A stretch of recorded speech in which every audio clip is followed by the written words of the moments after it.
James also passed the Witchcraft Act in the same year that he commissioned his new Bible. Witchcraft was already a felony in 1542 and a capital offense by 1563 because most sorcerers, from where we get the word pharmacist, along with witches, were using their skills to poison people. The original Hebrew word purposely occulted for the political purposes in the King James Diversion, thou shalt not suffer a witch to live, is actually, you should not allow a poisoner to live. Capital punishment for murder. That's reasonable. But as I have outlined in previous media, the Roman Catholics had run out of heretics to kill and steal their wealth, so they included witchcraft in the definition of heresy. Heresy, by the way, in case you didn't look it up like the word taboo, has a very different meaning from the one that was programmed as a mind virus. Heresy is Greek for free choice. Kill anyone with the audacity to exercise free choice. Witchcraft predated Christianity by 4,000 years, so it could not be heretical as in being contrary to Christianity because it was there first. But then the Roman Catholics knew this because the Vatican has the largest collection of black magic in the world. The Key of Solomon is a compendium book of spells, also called a grimoire. It was compiled by the Hebrew king Solomon, who was reported to have controlled vampire genii through the use of magic rings given to him by the archangel Michael, Archangel Michael, the patron saint of Israel. Solomon Shlomo compelled the genii servants to build the temple in Jerusalem. A side note on the use of rings. I was testing someone using muscle response testing to ensure proper energy flow and polarity. The person was wearing 2 gold bracelets on their wrist. The wrist is a major energy gate portal in the Chinese meridian system. Bracelets are charms that have their origin in witchcraft. The person's energy flow was reversed. After taking the bracelets off, it resumed its normal flow immediately. Later that day, the person put on their wedding rings without me knowing it.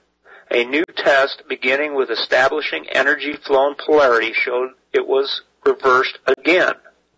Think about the fellowship of the ring and the rings of power. Why is it that there is a universal custom of wearing rings and jewelry? One legend has it that Solomon imprisoned his vampire genii after their service in a bronze cauldron with a lid on it under his throne. Another legend has it that the poor knights of the Temple of Solomon, the Knights Templar, went to Jerusalem with the specific purpose to uncover treasure buried beneath the throne of Solomon. Whether they thought it was gold and jewels, magic rings, or a pot full of demon vampire genii is unknown. But if they cracked that lid... Anyway, the Key of Solomon was an encyclopedia of demon names, secret names, how to summon them, how to control them.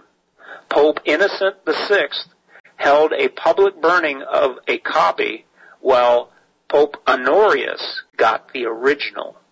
What we see is a media spin event of burning anything that might get out to the public as a spare while holding on to the only first edition.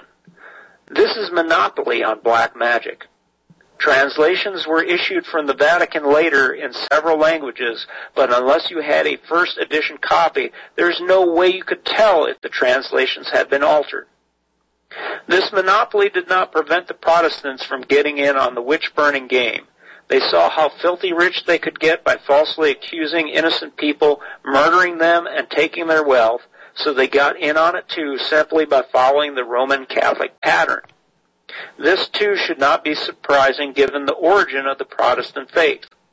Martin Luther was rumored by his adversaries to be the spawn of the devil and a nun. That seems a bit spiteful. To my reading of his history, he was simply a misguided man who did not understand that self-flagellation and tossing himself into the snow that was literally killing him were kung fu techniques from China and Tibet that were designed to make the body invincible if practiced properly.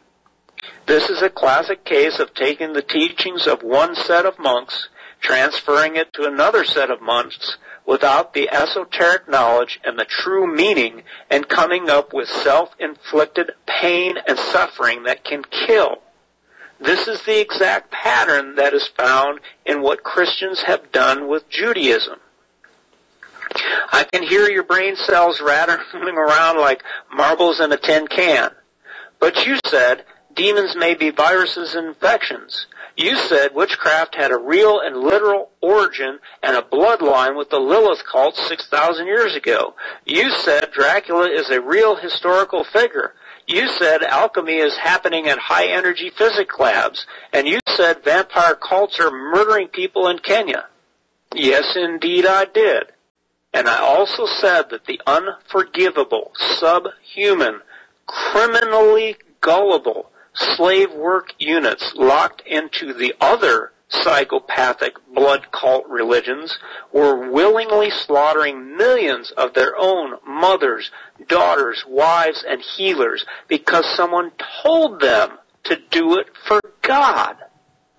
The first dilemma of the prince Siddhartha Gautama was doing what he was told.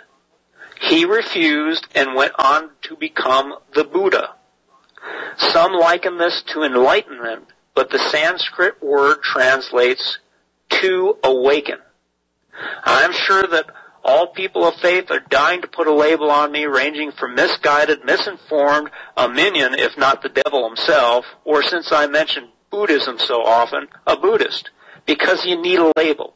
You obviously don't understand that I am probably the only person in the history of the planet who has shown you that no one has ever called for the killing of the devil.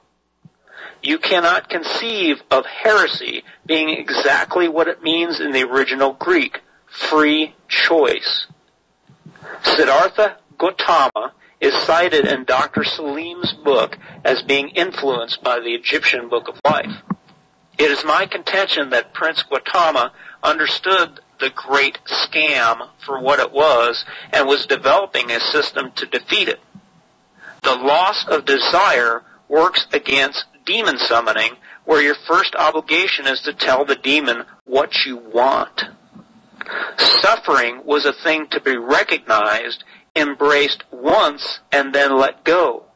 Not held on to like the Judeo-Christian traditions of making it a sign of fealty and its physical, mental, and spiritual scars a badge of courage. Buddhism was thoroughly corrupted, as every other religion and philosophy on this planet, and came to adopt all the distractions that they employ to keep you away from Gautama's primary mission, to end suffering. So today it is not even close to what he invented. But the core remains. It is still the most useful philosophy, along with Taoism, that has also been thoroughly corrupted.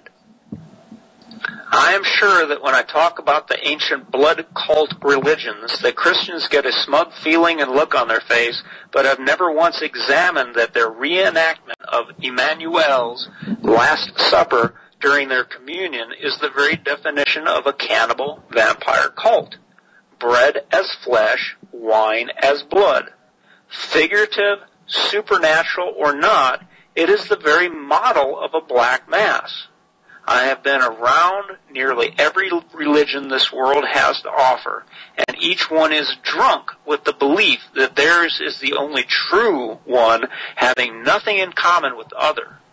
Blood rites and praise for pain are the very definition of Christianity and witchcraft. The saddest accusation I can make is that in all of my studies, the most accurate and insightful information that I ever came across in trying to understand what is wrong with this planet came from a Luciferian witchcraft grimoire. Listen very carefully, because I know most people's minds go into vapor lock over this material. I study these texts. I do not practice them.